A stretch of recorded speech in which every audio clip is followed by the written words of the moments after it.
Vos questions qui reviennent tout le temps, les projets pour ma création de contenu Urbex et pourquoi l'Urbex est en train de mourir. Voilà le programme que je vous propose pour cette petite vidéo qui va être une mise au point de fin d'été, de rentrée scolaire. Donc j'espère que vous avez passé un bon été. Alors, je vous préviens aussi par transparence que si vous avez envie d'être optimiste, de repartir du bon pied pour la rentrée, je vous déconseille de regarder cette vidéo. Disons qu'il y a des choses que je vais dire assez franchement et voilà, comme ça vous en saurez un petit peu plus sur mon état d'esprit. Tout n'est pas forcément très rose, mais au moins ça vous permettra d'en savoir un petit peu plus sur voilà, mon état d'esprit, ce que je pense des choses et comprendre ce qui va se passer aussi à l'avenir. Sans plus attendre, on va passer à la mini FAQ. Alors profitez-en bien parce que je réponds jamais aux questions en temps normal parce que je pars du principe que on s'en fout de ma vie et de mes opinions. Ceci dit, j'ai quand même des questions qui reviennent assez souvent, donc je les ai notées sur ma tablette. Commençons tout de suite dans le vif du sujet. Est-ce que tu gagnes ta vie avec les réseaux sociaux? Alors, ça c'est une question qu'on me pose sur TikTok en général, parce que vous savez que je suis principalement sur TikTok. Et je me suis dit que cette question était intéressante parce que vous avez tout le temps les fourchettes de revenus des gros youtubeurs, des gros créateurs de contenu.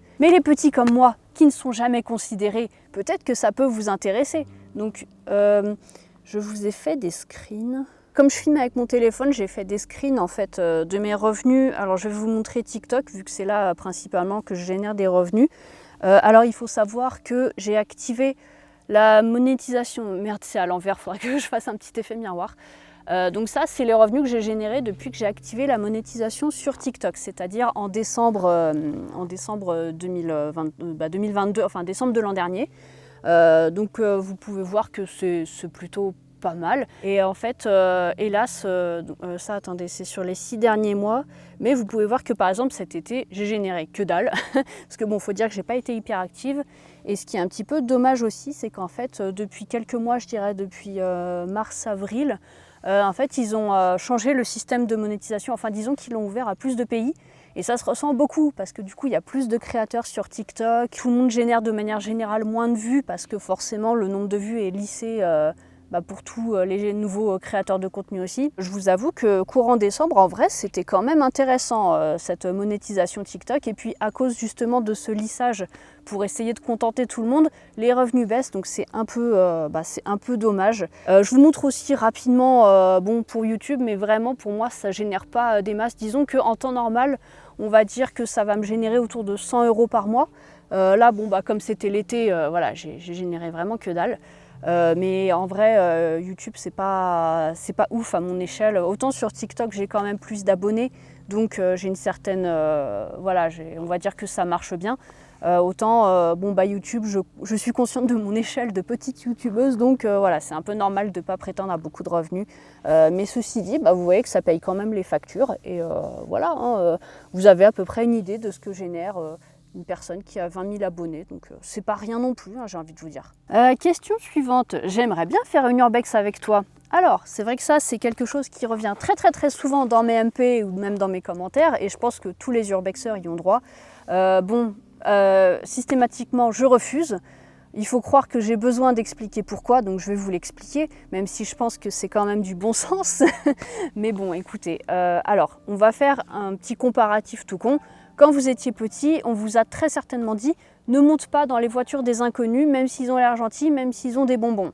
D'accord? Ça, c'est imprimé. Normalement, vous comprenez aussi l'enjeu, enfin, pourquoi on vous a dit de ne pas partir n'importe où avec des inconnus, même s'ils ont des bonbons. C'est parce que ça reste des inconnus. Vous ne connaissez pas leurs intentions et voilà, en fait, vous leur devez rien. Donc maintenant, vous êtes quelqu'un qui crée du contenu Urbex, vous allez en sortie avec vos potes, voilà, vous faites vos petites vidéos et puis d'un seul coup, il y a des inconnus qui n'ont pas de visage, qui ont souvent des avatars et puis même vous les connaissez pas, enfin vous savez pas qui c'est. Des gens qui viennent comme ça dans vos MP qui vous disent tu m'emmènes à ta prochaine sortie Urbex, viens, je veux faire l'Urbex avec toi. En quel honneur en fait. Faut que vous compreniez que vous restez des inconnus et moi aussi je suis une inconnue pour vous en fait.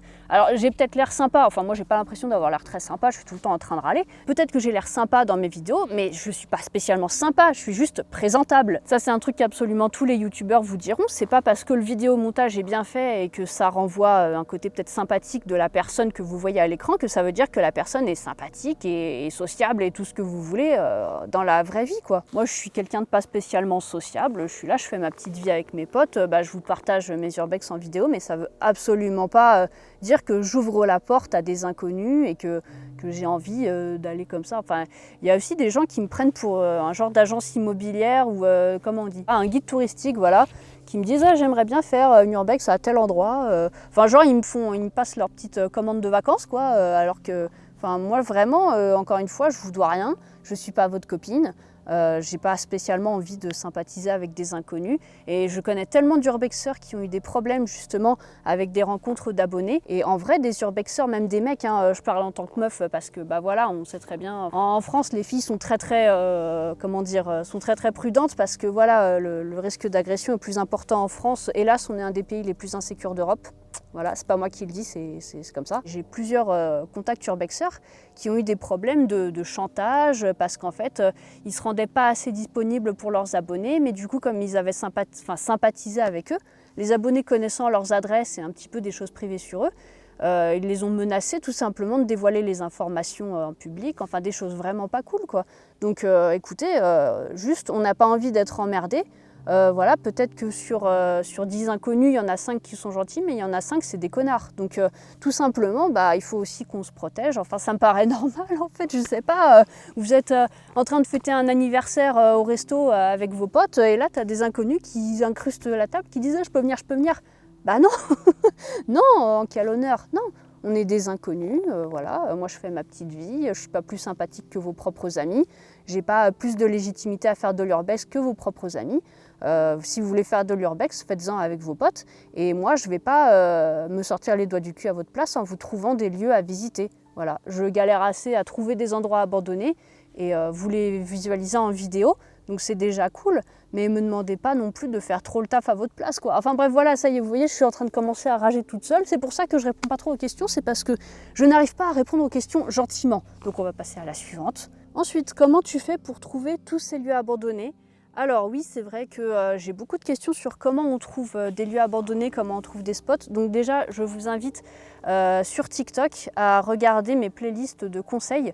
Parce qu'en fait, souvent, je donne des astuces voilà, pour bien s'équiper en urbex et aussi pour trouver des lieux. Mais vraiment, n'allez pas croire que c'est facile. Alors, avec le temps, ça devient... alors, à la fois, c'est facile, en même temps, c'est difficile. C'est facilité parce qu'il y a maintenant beaucoup de sites qui revendent des adresses, des localisations et tout, mais en même temps c'est difficilisé, c'est plus difficile parce qu'en fait comme maintenant le grand public a plus connaissance de ce qu'est l'urbex et les propriétaires aussi en fait ont plus connaissance de ce qu'est l'urbex, donc maintenant les lieux sont davantage condamnés, fermés. C'est vraiment pas facile en vrai et alors je vous cache pas que autant, alors en 2021 j'ai quand même trouvé beaucoup de trucs avec mon petit pote le barbu des friches, vraiment on a fait une super année urbex, on a trouvé des dingueries. Mais alors là, depuis quelques temps, c'est très compliqué. Encore une fois, vous pouvez faire la solution facile de l'échange de spots, de l'achat de spots sur le net. Mais en vrai, vous n'allez pas forcément être gagnant, on va dire, par rapport à ça, parce qu'apparemment, sur les sites de revente de spots, souvent, ils vont revendre des petites merdes, donc des ruines, ou voilà, comme je disais, des lieux pas réellement abandonnés. Et l'échange de spots, en fait, il y a énormément d'arnaques ou de gens qui vous donnent des fausses adresses. Et la réalité, c'est que si vous voulez vraiment faire les choses de manière autonome et trouver vos spots par vous-même, il faut vraiment se sortir les doigts du cul. Voilà, il faut chercher sur Google Maps les bâtiments qui paraissent abandonnés. Il faut aller sur le terrain, voir en direct. Voilà, il faut repérer des bâtiments, des trucs que vous voyez qui ont l'air un petit peu mal en point au bord de la route. Il faut aller checker. Vous pouvez prendre le risque de croiser un papy-mamie qui va un peu vous engueuler parce que voilà, en fait, leur maison était mal entretenue. Vous avez cru que c'était abandonné. Ça arrive, hein, à ce moment-là, il faut s'excuser, partir. Voilà. Hello, j'ai oublié de répondre à une question qui revient très souvent et qui me semble assez importante. On a un autre jour, je vais essayer de me dépêcher parce que je pense qu'il va bientôt pleuvoir. La question, c'était est-ce que tu as déjà assisté à des phénomènes paranormaux en urbex ? Voilà, c'est quelque chose qui revient très souvent, plus ou moins sous cette forme. Alors, j'ai jamais assisté à des phénomènes paranormaux, à des trucs bizarres, à des événements mystérieux. Et je voudrais bien vous préciser que je suis pas croyante. Donc en fait, peut-être qu'il s'est passé des trucs, mais je sais pas, moi je n'attribue pas ça au paranormal. Et je profite de la question pour sensibiliser sur deux petites choses qui me paraissent très importantes. Déjà, la première, c'est que vous pouvez pas faire porter la responsabilité de vos croyances personnelles à des créateurs de contenu. N'oubliez pas que les gens qui font du paranormal font du divertissement. Donc déjà le divertissement au niveau de sa fiabilité, ça vaut ce que ça vaut. Le mec, il n'est pas censé vous apporter une certaine vérité, il ne vous doit pas voilà, la vérité, il n'est pas certifié par l'État comme porteur d'une mission sacrée qui consiste à chercher une quelconque forme de vérité. Et après, c'est pas non plus à lui d'attester vos croyances. Enfin, c'est quelque chose de très très personnel, les croyances, ça y est, j'ai déjà mal au bras. Le problème, je trouve aujourd'hui avec beaucoup de viewers, c'est que ce sont des consommateurs qui se divertissent et en fait ils oublient qu'ils ont des responsabilités, qui font des choix de consommation de contenu. N'oubliez pas que vous êtes responsable et vous êtes le seul responsable de ce que vous mettez dans votre tête en fait et de la manière dont vous vous nourrissez personnellement. C'est pas parce qu'un enquêteur paranormal a l'air sympa et vous dit chercher la vérité qu'il est porteur de vérité. C'est pas parce qu'un enquêteur paranormal fait du fake que ça doit remettre en question toutes vos croyances personnelles. Vous êtes le seul et unique responsable de vos croyances. Normalement, c'est pas juste quelques vidéos YouTube qui vont alimenter ça. Enfin, je veux dire, si vous n'êtes pas une coquille vide, normalement, c'est pas juste quelques créateurs de contenu qui vont vous dire quoi croire et comment croire. Et si c'est le cas, c'est que vous êtes quand même sacrément influençable. Normalement, vous êtes une personne nourrie par des valeurs, des expériences personnelles, voilà, et c'est ça qui va constituer vos croyances. Après, j'aimerais bien aussi que tout le monde fasse un peu preuve d'objectivité depuis l'existence du contenu relatif au paranormal. Donc là, je parle vraiment des médias qui créent des émissions à la télé depuis toujours, ou voilà, le contenu d'enquête paranormale qu'on voit sur YouTube ou n'importe. Enfin bref, tout le contenu paranormal, on est d'accord que c'est du vide et qu'il ne se passe rien. En fait, on va vous montrer souvent des phénomènes physiques totalement normaux, totalement explicables compte tenu des lois de la physique de notre monde. Voilà, des bruits, des lumières, des champs électriques ou magnétiques. Donc tout ça, c'est des phénomènes physiques totalement quotidiens même. C'est juste que sur le moment, on n'a pas d'explication sur l'origine de ces événements. Alors après, si on n'a pas d'explication, on n'est pas obligé forcément d'y accoler le lore judéo-chrétien. Oui, c'est un mec qui est mort et puis du coup son âme elle est bloquée dans un bâtiment parce qu'il ne peut pas aller au paradis et donc il faut faire venir un exorciste, gna gna gna gna. Il passe sa vie à hanter la maison, ça fait 80 ans qu'il ouvre et ferme des portes pour se manifester auprès des vivants. Super, j'ai vraiment hâte de mourir. Super, je suis vraiment rassurée à propos de la vie après la mort, j'ai hâte d'y être. Pourquoi ça pourrait pas être un voyageur temporel ou je sais pas, un croisement de dimensions parallèles dans le multivers? Et pourquoi on pourrait pas juste aussi dire tout simplement qu'on sait pas, hein, on a le droit de ne pas savoir, voire aussi qu'on en a rien à foutre en fait. Parce que je suis désolée, des portes qui claquent, des lumières au loin, bon concrètement, c'est pas impressionnant. Je veux dire, moi, le jour où je verrais vraiment un phénomène physique inexpliqué et qui dépasse les lois de notre physique, genre des objets qui sont en lévitation sous mes yeux, enfin vraiment quelque chose qui défie les lois de notre univers, de notre monde, là peut-être qu'éventuellement je me dirais qu'on est face à des phénomènes paranormaux et qu'on pourrait commencer à chercher une explication. Je voudrais vraiment insister sur le fait que j'attaque pas les enquêteurs paranormaux ou les créateurs de contenu. Je m'adresse à vous, vous avez une responsabilité. Au bout d'un moment, vous n'êtes pas que des consommateurs qui vous divertissez. Les enquêteurs paranormaux ont raison de faire des enquêtes paranormales, c'est un bon business qui continue, si ça leur fait plaisir qu'ils le fassent. C'est leur quête personnelle, j'ai envie de vous dire, et ils vous la font partager. Après, ils ne sont pas porteurs de votre vérité personnelle. Et quand bien même si quelqu'un vous attaquait personnellement dans vos croyances, la réponse que vous devez lui apporter, ça doit être ta gueule, t'as pas à me dire comment je dois penser et agir. Certains d'ailleurs devraient se demander si cette dernière phrase s'appliquerait pas en réponse à leurs commentaires. Voilà, c'était l'heure de la petite pichenette. Voilà, comme je vous disais, j'ai vraiment pas beaucoup de questions dans ma mini FAQ. À la limite, ce qu'on peut faire exceptionnellement, c'est que vous pouvez me poser vos questions en commentaire et puis j'y répondrai. Profitez-en bien parce que vous savez que je suis pas très, comment on dit, interactive sur YouTube. Enfin, je réponds pas trop aux gens. Enfin, voilà, je vais pas m'étendre sur ce que je pense de YouTube et l'ambiance qui y est. Je pense que vous savez déjà un petit peu ce que j'en pense si vous regardez justement ces petites vidéos mises au point. Enfin bref, voilà, exceptionnellement, je répondrai à vos commentaires sur cet espace commentaire de cette vidéo-ci. Voilà, c'est pour éviter de m'emporter aussi en vidéo, parce que si on commence à partir dans des sujets trop que penses-tu de ceci, que penses-tu de cela, je vais gueuler. Donc voilà, posez-moi vos questions à l'écrit, j'y répondrai, mais je le ferai pas dans les prochaines vidéos, donc profitez-en. Ok, maintenant on va parler un petit peu plus de ma création de contenu relative à l'urbex, sur tous les réseaux sociaux confondus. Donc là, pour jusqu'à Noël, donc jusqu'à la fin de cette année 2023, j'ai un petit programme qui est établi.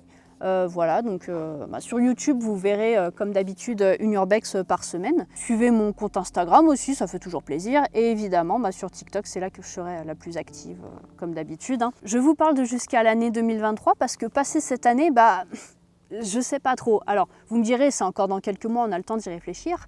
Mais pour rebondir un peu sur ce que je disais avant par rapport aux spots qui sont difficiles à trouver et ce que je vais aussi développer dans la partie suivante, en vrai, je commence à vraiment galérer à faire de l'urbex. Alors, il n'y a pas que ça, hein. J'ai quand même pas mal de sessions urbex qui portent bien leurs fruits et on trouve des dingueries et tout, donc c'est quand même cool. Mais il y a plusieurs choses. Ça, on verra en partie suivante, il faut que j'arrête de m'égarer. Vous allez voir un très gros projet popper là, la semaine prochaine. Donc on ne va pas encore reprendre tout de suite les urbex régulières et hebdomadaires. Mais la semaine prochaine, vous allez voir un projet qu'on a fait avec Angel for Travel et Elise Urbex. Pardon Elise, j'ai fourché sur ton nom. C'est un projet qu'on a travaillé pendant l'été et qui est vraiment particulier. Voilà, normalement vous n'aurez jamais vu ça dans tout l'Urbex Game, dans tout le YouTube Game. C'est un truc assez inédit. Donc on a besoin d'être soutenus les gars. Je vous tease un petit peu le truc tout de suite, mais si vous m'avez suivi justement sur Instagram cet été, vous avez dû voir un peu tout le making-of. En gros, notre projet, c'est des vidéos dont vous êtes le héros. Attends, je présente ça trop mal. Vous voyez quand vous étiez petit, les livres dont vous êtes le héros, ou même les jeux vidéo où en fait vous pouvez choisir, vous avez un PNJ devant vous et en fait vous choisissez une réponse à lui donner et la fonction que vous lui... n'importe quoi. La réponse que vous lui donnez va conditionner tout le reste de votre aventure. Et bien en fait, on a fait ça en vidéo version urbex. Donc en gros, on a fait plusieurs petites séquences de vidéos. À chaque fois, à la fin, vous avez un choix. Et ce choix va conditionner toute votre aventure. Donc il y a plusieurs fins possibles, il y a plusieurs scénarios possibles, il y a plusieurs interprétations des événements possibles. Et donc ça, c'est quelque chose qu'on a travaillé ensemble. Donc la semaine prochaine, jeudi prochain, on met en ligne la partie 1 et la semaine d'encore après, on met en ligne la partie 2. Ce qu'il faut comprendre, c'est que pour que ce ne soit pas le bordel, évidemment, sur nos chaînes et même pour vous, pour le visionnage, ce qu'il faut comprendre, c'est qu'il n'y a que les introductions des parties 1 et des parties 2 qui vont être mises en public. Donc tout le reste va être en non répertorié. C'est pour ça qu'en fait, notre projet va avoir très peu de visibilité. Ça ne va pas être monétisé, ça ne va pas être mis en avant par YouTube. C'est normal, en fait, c'est non répertorié, donc évidemment, il n'y aura pas de mise en avant. Donc en fait, on espère vraiment, on compte vraiment sur vous les gars, ce serait très gentil en fait de nous soutenir dans notre projet et de le partager. Voilà, n'hésitez vraiment pas à partager les vidéos d'introduction de la partie 1 notamment. Si vous m'avez suivi sur Instagram cet été, vous avez déjà dû voir liker le lien de la partie 1 et en fait, vous avez pu tester cette partie 1 et je remercie vraiment les gens qui l'ont testé, qui nous ont fait leur retour, comme ça nous a permis de bien tester les différents scénarios, voir si tout était bien cohérent. Et donc voilà, merci beaucoup pour votre test. Il y a une bestiole derrière moi, peut-être qu'elle va me manger, il faut que je finisse vite cette vidéo.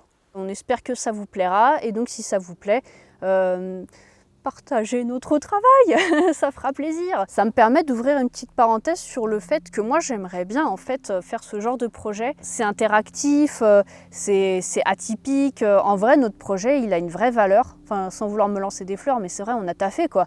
Donc moi j'aurais adoré que ça intéresse des plus gros youtubeurs, même pas forcément urbex. Quoi qu'il y a un petit grand JD qui se balade dans un château abandonné et qui fait des choix multiples et tout, tu vois, ça peut être sympa. En fait, j'aimerais beaucoup aussi attirer l'attention de gros créateurs de contenu, de gros youtubeurs. Et pourquoi pas en fait leur proposer justement que je travaille sur une architecture pour leur propre histoire dont ils sont le héros, leur propre scénario à choix multiples. En vrai, ce serait super cool. Moi, ça ne me dérange pas de travailler en tâche de fond, de faire des choses en fond. Pour moi, je pense vraiment que ça peut apporter quelque chose de conceptuel pour leur chaîne et tout ça. Donc voilà, si vous êtes un youtubeur et que le projet vous botte, contactez-moi. Je fais une petite incruste en voix off parce qu'il y a un truc que j'ai pas trop osé dire parce que je suis un petit peu timide et je pense que les filles non plus vont pas oser en parler. Mais il y a un truc qu'on kifferait vraiment trop de faire si ce projet réussit, ce serait d'en refaire un du même genre mais en invitant plusieurs urbexeurs à participer à un scénario à choix multiples dans le même genre. Mais par exemple, je sais pas, on commence l'urbex avec Cody qui se balade dans un château abandonné et là il ouvre une porte et pouf, il y a une juge urbex qui apparaît en stress. Alors elle s'enfuit dans le couloir et là elle ouvre une chambre et d'un coup pouf. Enfin écoutez, je sais pas, j'ai pas encore écrit ce scénario mais bref, on kifferait trop réaliser un genre de multivers avec plusieurs urbexeurs qui se baladent avec nous dans un scénario à choix multiples du même genre que celui qu'on va vous proposer. En vrai, qu'est-ce que vous en pensez? Ce serait une dinguerie, non? Voilà, maintenant, sujet qui fâche, l'urbex va mal. Alors, pourquoi je dis ça? Je dis ça parce que, bon, voilà, j'ai déjà un petit peu évoqué le truc. Je me mets bien, vous permettez. Bon, déjà, c'est quand même devenu vachement plus difficile de trouver des lieux abandonnés. Il y a le fait qu'il y a des faux urbexeurs parmi nous. Ça nuit énormément à l'image de l'urbex. C'est des personnes qui vont proposer du contenu vraiment ouf, hein. Ils vont visiter des châteaux magnifiques, des trucs de malades. Sauf que en fait, au fond, c'est pas de l'urbex. Ils fake de l'urbex en fait parce que l'urbex c'est un terme à la mode. On est tellement dans la recherche du bling bling et de la belle image que pour moi l'urbex en fait ça devient même plus de la visite de lieux abandonnés et tout le côté un petit peu exploration qui va avec, mais c'est plus une recherche esthétique au prix de forçage, d'accès. Enfin je sais pas comment dire ça, mais en gros les urbexeurs de maintenant respectent pas forcément les principes de l'urbex en allant justement forcer des lieux ou alors en allant visiter des endroits qui sont juste inactifs ou peu actifs mais pas forcément abandonnés. Et à côté de ça, le public s'en fout en fait de la réalité de si on respecte les principes ou pas. Ils veulent surtout voir des beaux lieux, en fait, des belles images, des endroits sympas, même si au final c'est un peu du mensonge. En fait, ils s'en foutent quoi. Ceci dit, les propriétaires voient bien en fait qu'il y a des bâtiments qui leur appartiennent, qui sont considérés comme spots d'urbex. Il y a plus des problèmes de dérive. Et ça commence à se voir, voilà, ça commence à se voir. Et en fait, moi qui, sur TikTok, qui essaye beaucoup d'expliquer les principes de l'urbex aux gens et de faire comprendre des choses, je me prends quand même pas mal d'attaques, que ce soit de la part des propriétaires ou même des gens qui lisent en fait des articles sur justement des urbexeurs qui ont cambriolé des lieux ou qui ont forcé des accès ou des choses comme ça. En fait, tous ces gens qui font de la merde dans la pratique de l'urbex, ternissent beaucoup l'image de l'urbex en général. Et après, c'est sur les créateurs de contenu comme moi qu'on va râler, quoi. Donc moi, je dois me justifier pour des gens qui font de la merde, alors que concrètement, moi, j'ai rien à me reprocher. Le discours que je vous fais là, en fait, c'est un discours global des créateurs de contenu qui parlent d'urbex. En fait, on se prend tous des reproches, mais on n'est pas censé se les prendre. Enfin, nous, c'est pas nous qui faisons de la merde. On essaye justement d'expliquer au grand public les principes de respect des lieux.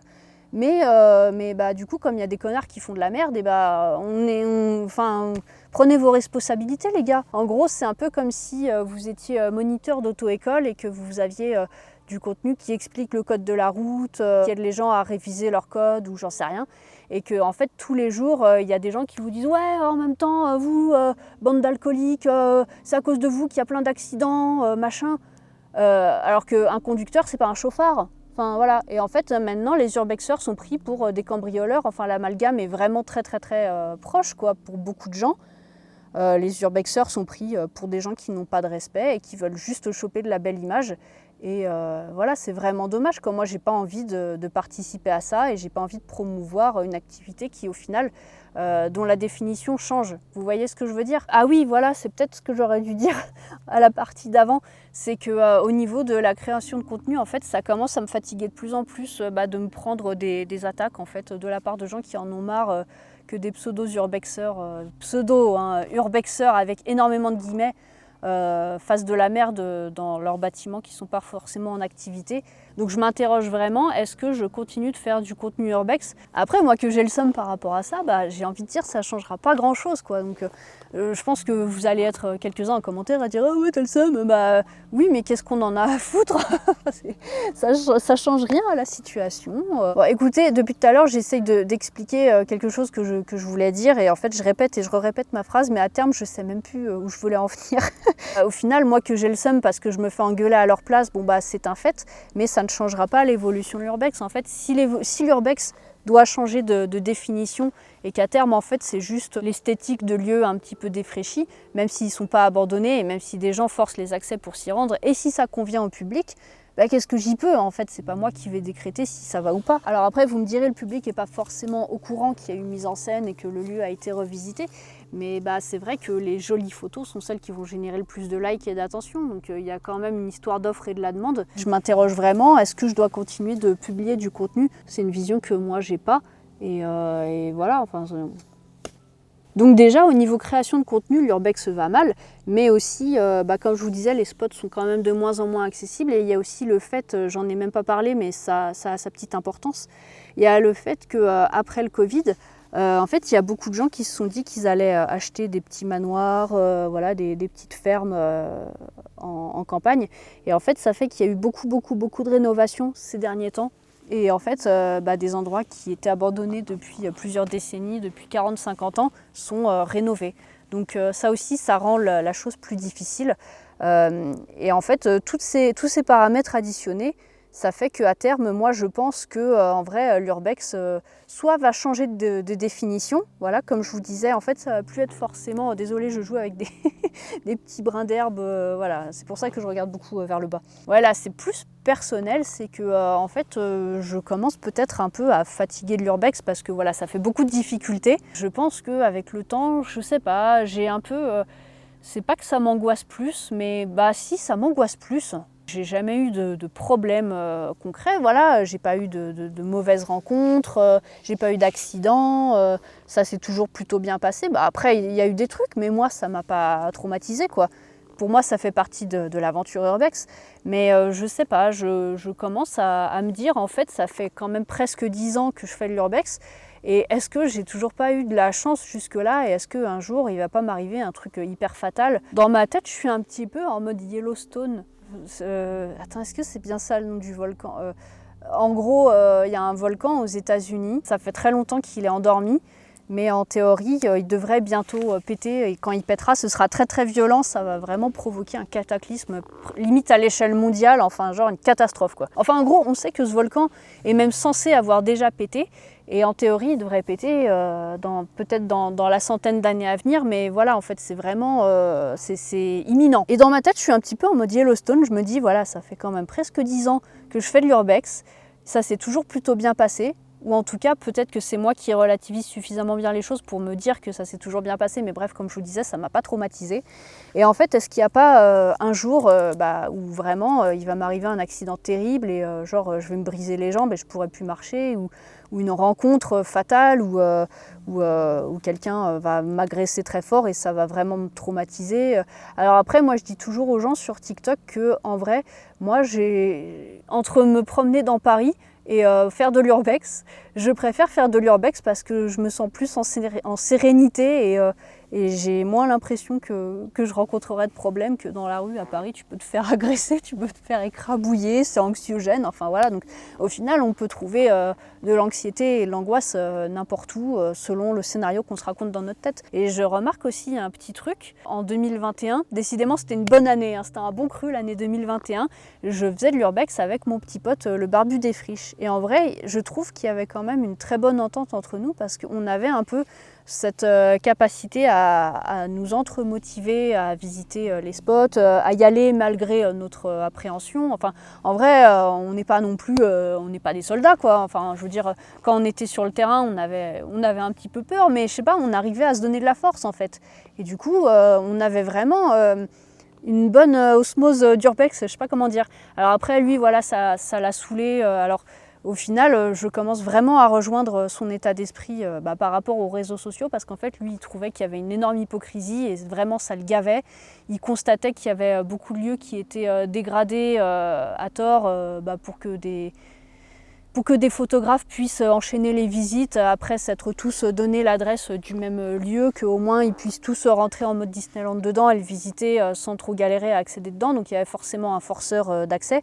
Donc ça, il l'a constaté avant moi et en fait ça l'a vraiment saoulé. C'était vraiment une bonne année et maintenant je fais de l'urbex avec d'autres personnes, mais on est plus méfiant.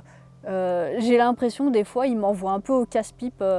Voilà, hein, si vous regardez ma vidéo, sachez-le, des fois je vois bien que c'est un peu toujours la même personne qui va escalader des murs pour accéder à telle fenêtre, pour aller l'ouvrir, pour que les autres puissent rentrer en toute sécurité. Enfin, après, peut-être que je me raconte un scénario, je sais pas, peut-être que justement c'est parce que je vieillis ou que je fatigue de l'urbex et que j'ai l'impression que, oh, pauvre petite moi, c'est moi qui suis envoyée à la guerre, au front, pendant que les autres attendent que ça se passe bien, j'en sais rien, hein. C'est peut-être moi qui psychote, mais ça prouve qu'il y a peut-être une fatigue de l'urbex quelque part. Et en fait, ça commence à, je sais pas si c'est de l'angoisse, mais du stress, je sais pas, je commence à me dire attention là, peut-être qu'il va y avoir un revers de bâton, je sais pas. Voilà, bah écoutez, vous avez un petit peu mon point de vue par rapport à tout ça, donc vous voyez qu'il n'est pas très optimiste. Écoutez, je pense que j'ai bien assez parlé, j'ai trop parlé.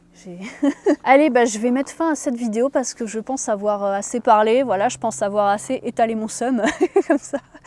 Ouais, non mais c'est ça le problème, vous voyez, c'est pour ça que je parle pas souvent en vidéo, c'est parce que en fait je m'emporte vite et je suis une rageuse, moi, vous savez. Donc je vais arrêter cette vidéo là. Si vous voulez me poser des questions en commentaire, allez-y. Mais attendez-vous à ce que je mâche pas forcément mes mots. Oh écoutez, on n'a plus le temps de niaiser. Et je vous attends avec impatience pour découvrir notre super projet qu'on a fait avec Elise Urbex et Angel for Travel, qui va être publié du coup la semaine prochaine et la semaine d'encore après. Vous allez voir, c'est une vraie dinguerie ce qu'on a fait. En vrai, je suis fière de nous. Donc voilà, j'espère que vous apprécierez aussi. Et n'hésitez pas du coup, quand ce sera en ligne, à le diffuser. Vous pouvez, je sais pas, par exemple... sur Twitter ou écrire, partager le lien en disant vous savez ce que sont devenues les filles, enfin vous comprendrez mieux la semaine prochaine. Voilà, sur ce je vous laisse, je vous souhaite une bonne rentrée, bon courage pour le travail, pour l'école, pour tout ça, bonne fin d'année et puis voilà, bah, à plus quoi. Au revoir.